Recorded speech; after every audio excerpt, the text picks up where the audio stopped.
Thanks, Brian. Thank you. I was wondering whether he was actually speaking about me there, except for the funny accent. Actually, just to correct a little bit, I was born in South Africa, actually, so I'm really kind of weird accent out there because I've got a fair bit of Australian. And I'm trying to work on my American. I'm not doing... if I try it, I end up like I'm selling from Texas, so I won't give it a go. I'll just offend all the Texans here.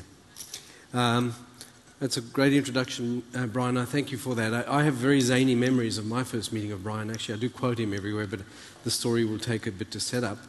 But I do love what the externally focused guys are doing as someone very much involved in the missional church movement. I think they've been pioneers of it for many years now. A friend of mine in the movement, Bob Roberts Jr., says that a truly missional church measures its effectiveness by its impact outside of the church. And I tend to think that that's true, and these guys have been on about it, so I highly recommend their stuff. I think they're wonderful leaders of the movement. Last night I came in, I was probably a bit late, a bit jet lagged to be able to kind of engage in the session last night. But so I went to my room and I managed to watch a documentary on Al-Qaeda. I'm very interested in Al-Qaeda simply because I think it is a good example of the power of people movements. Well, this was a very spooky, it was really quite a disturbing show because it kind of highlighted, how difficult it is to take a movement like that out and how a relatively small group of people can cause such a lot of trouble for all the superpowers that are going out after them. I mean, they were relatively small. When they started, they knew it was about 25,000 people. You got all the superpowers in the world trying to take them out, and we've not even made a dent. In fact, I think they've grown. And this, to me, is suggestive because it's all about people movements is kind of what I'm on about, as you'll soon find out. But it made me think of a friend of mine called Brant Hansen, who, in the interests of national security, came up with a way to take Al-Qaeda down. So listen to Brant, he's a humorist, and is very, very, very clever, very insightful. So he read some of my stuff and he came up with this proposal. First of all, we should complexify the message, it's his terms.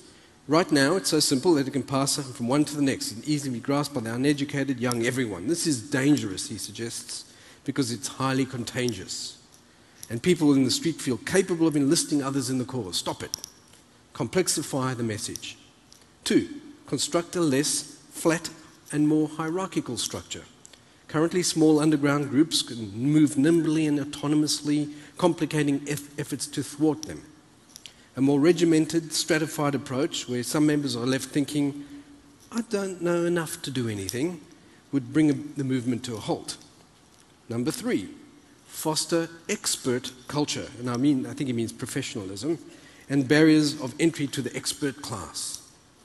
Promote the idea that the message is not only highly complex, but only some can truly understand it. Construct extensive barriers, he suggests, to entry to the presumed expert class. Promote the idea that cells that are lacking a certified member of the expert class is not really a legitimate expression of a cell. And he goes on, focus on knowledge, not on doing. Complexification and expert class development will make cells spread immense times more, make cells spend immense times more time studying the work and debating theories of the work rather than doing it. Better yet, equate studying, this is his next point, equate studying the work with the work itself. You can see where this is going, isn't it? Sabotage cell reproduction. And there's interesting little subsets over here. He says, do this 3 ways, and I'm short-circuiting him here. Foster egos and small-time celebrity. 2, make the basic structure very difficult to replicate. 3, convince philosophically aligned but non-active members to choose from amongst the most entertaining, high-quality cells that offer services to them. Now he's going back onto his real list. Make operatives really, really busy. 8, get Al-Qaeda to seek governmental accreditation for 501c3 equivalent. 9, co-opt Al-Qaeda into the larger culture. And I could explain that, but I'm not going to. And he says, convince members of Al-Qaeda t-shirts to wear Al-Qaeda t-shirts with funny sayings and stuff. And he says, mission accomplished. You can actually get it on his website. He's a very funny guy and is a brilliant kind of satirist. And it is a wonderful satire, but it actually if you're going to take people movements out, I suspect, oddly enough, that what he's suggesting is far more effective than the current approach, which costs billions of dollars. In other words, there's something about the nature movements, and they're a particularly evil one, but they follow the same kind of pattern, as it were, that the early church and Chinese underground church uses, for instance. I am pretty obsessed with those things, and the book that was flashed earlier on, The Forgotten Ways, is really an elaboration of the power of movements applied to us and how we can become movements again. And pretty much everything I've written since that time has been an elaboration of that to some degree. So I'm pretty obsessed, okay? We can say that with a fair degree of accuracy.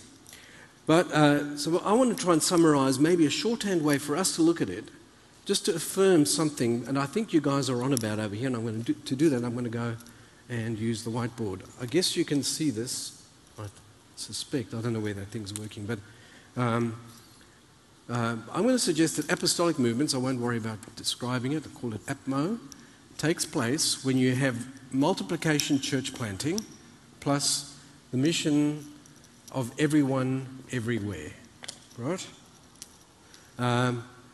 Movements happen when you do multiplication church planting and you also engage in mission of everyone everywhere. Now, as someone who's kind of working in the church, we tend to do this pretty well. We could do better. But we've focused our efforts pretty much on the multiplication piece. How do we multiply the church? And we're now getting into what they call the church planting movements. And I think this is a very, very fruitful area. Now, the problem is we've normally focused on that. Very seldom have we ever really opened up on that piece of the equation. Very seldom in history do we see places or events where the people of God actually get to play significantly in the Western world, because largely we have professionalized the ministry to a large degree. Let me suggest that the church that Jesus built, the church that Jesus designed, is actually built around that kind of thing. There is an organizational element to it, and we shouldn't undermine the fact that we are about reproducing the organizational side, the church planting side of the equation. It is significant, but very seldom have we discovered that other piece. And the church that Jesus designed is the one that will advance against the gates of hell and defeat them, is the one that he intended in the first place. Has got to incorporate both those elements in it. We all got to get to play. You call it volunteerism. It's a strange term for us back in Australia, but I understand what you're meaning by that. And that's what I'm trying to get at over here. It's going to take a lot more volunteers to be able to do this and to really carry it off in any way, significant way. If we're going to be the church that Jesus designed. One of the sayings of the church in China, which I try to study a little bit, says this, that every believer is a church planter. Every church is a church planting church. I repeat, every believer is a church planter. Every church is a church planting church. What they mean by that is if you become a believer, then it's highly likely, it's not unlikely that you are going to be starting an ecclesia. What they mean by church is very different, however, to what we might mean by church, with all its paraphernalia. Church for them is a much more simpler affair, usually only 15 or no more than 15 people, because what actually happens when you go more than that, you attract the unwanted attention of the government. And so at a certain point when you reach that catalytic 15, 20 maybe, then what actually happens is someone's got to say, no, you can't join our group, but people are coming to the Lord. What do you do? You say, oh, no, we'll come to your house. We'll send 2 of our people over to you.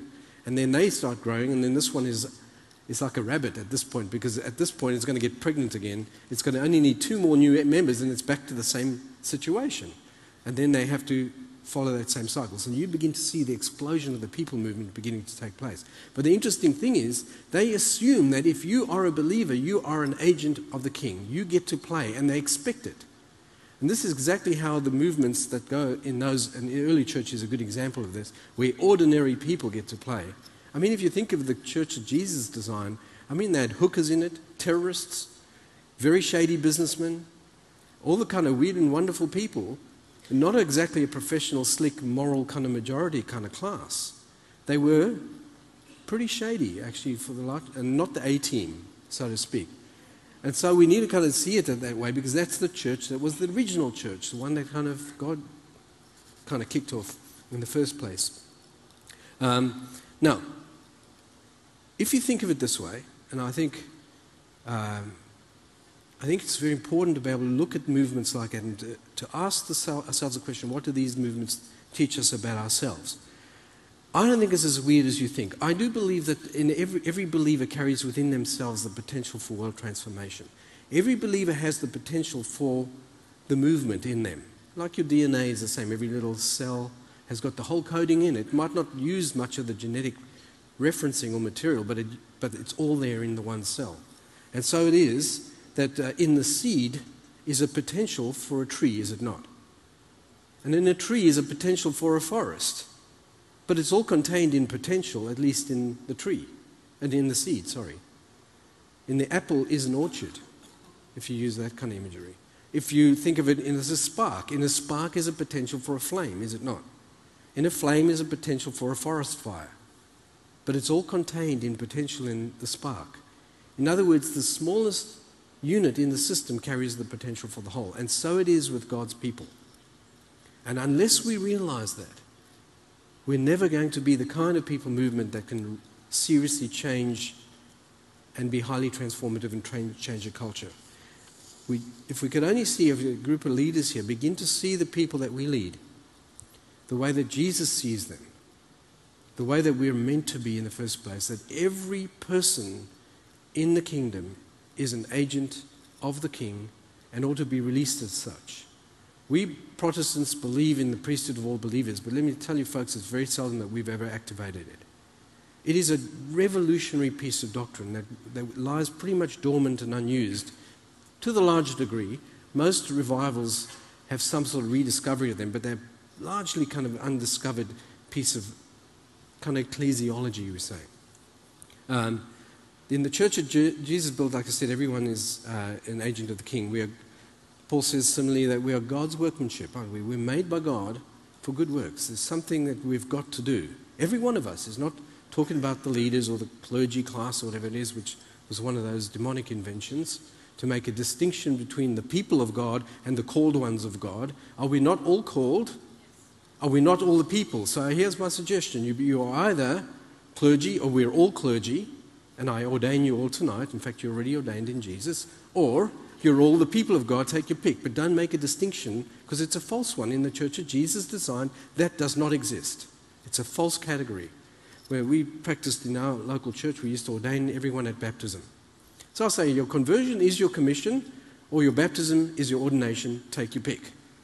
Because in the church that Jesus designed, everyone is a player. And if I was the devil and I wanted to take the church out, at least one of the ways I want to subvert the church, I would say, make a distinction, as Brant Hansen says, between the real players and the not-so-real ones. It's a classic way to take it down, at least one of the steps that you would do. And I think it is, in the end, that distinction that we've made is, in the end, a demonic one. And I say that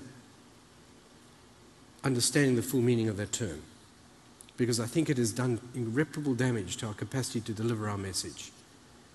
If you look at what's going on around Jesus, it's a people movement. It's not a professional thing. And often the way someone recently said this to me, and I think it's a very powerful metaphor, is at the Do It Center, I think, that says, you build it and we will help. Is it the Do It Center? It's one of those big things. Come on, you guys. Whatever. I didn't quite hear you there, but it's one of those big things, right? Warehouse kind of helpers, right? That's not even a good term for it. Hardware store, that's what it is. You build it, we will help. The church often gives the indication that, no, the other way around. We will build it, you can help. In other words, it switches it around. And I would suggest that movements go the other way around. Now, I did promise that I wouldn't spend too much time on this, but I feel that this is one of the big issues that we need to deal with. And hopefully I don't have to convince you guys over here, who come as a group of people leading volunteers, that this is significant. But I want to give you some